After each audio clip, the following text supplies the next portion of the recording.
சென்னையில் விட்டு விட்டு பெய்யும் கனமழையால் தீநகர் ராஜாசார் தெருவில் மழைநீர் சூழ்ந்துள்ளது. சோமசுந்தரம் விளையாட்டு மைதானமும் குளம் போல் காணப்படுகிறது. கூடுதல் விவரங்களை செய்தியாளர் சாலமன் வழங்க கேட்போம். சாலமன் வணக்கம். கள விவரங்களை பதிவு பண்ணலாம் சாலமன். சென்னையில கடந்த 2 நாட்களாக விட்டு கனமழையானது பெய்து வரக்கூடிய நிலையில பல்வேறு சாலைகள்ல சென்னையில மழைநீரானது தேங்கி காட்சியளித்தது. குறிப்பாக நேற்று அதிக அளவிலான மழை பெய்ததால பல சாலைகள்ல மழைநீரானது தேங்கி இருந்த நிலையில உடனடியாக மாநகராட்சி ஊழியர்கள் அந்த சம்பவ இடத்திற்கு சென்று பல மோட்டார் பம்புகள் மூலமாக அவர்கள் நீரை வெளியேற்றினர். நேற்று பார்த்த சாலைகள்ல இன்று ஓரளவு சாலையில இந்த மழைநீரானது வடிகட்டப்பட்டிருக்கிறது. இந்த நிலையில நாம் தற்போது இந்த டிநகர் ராஜாசார் சாலையில தான் மழைநீரானது வடியாமல் அப்படியே காணப்படுகிறது.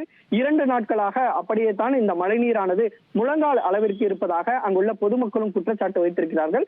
பள்ளி மற்றும் கல்லூரிகளுக்கு இந்த விடுமுறையானது விடுக்கப்பட்டிருப்பதால அந்த போக்குவரத்து பாதிப்பு ஏதேனும் பெரிதளவுல ஏற்படவில்லை. இருப்பினும் வாகன ஓட்டிகள் அத்தியாவசிய தேவைகளுக்காக செல்லும் போது அங்கு மழை நீரானது சூழ்ந்திருப்பதால அவர்கள் தத்தளித்தபடியே செல்லக்கூடிய நிலைமையும் ஏற்பட்டிருக்கிறது. சோமசுந்தரம் இந்த விளையாட்டு மைதானம் முழுவதிலுமே இந்த மழை நீரானது நிரம்பி காணப்படுகிறது. அது காய எப்படியோ 1 வாரம் ஆகும் என அப்பகுதி மக்களும் தெரிவித்திருக்கிறார்கள்.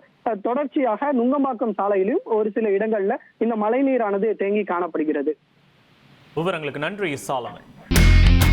இனி செல்லும் இடமெல்லாம் செய்தி.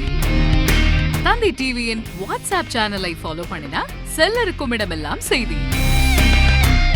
இதோ QR கோட் இப்பவே ஸ்கேன் பண்ணுங்க, ஃபாலோ பண்ணுங்க.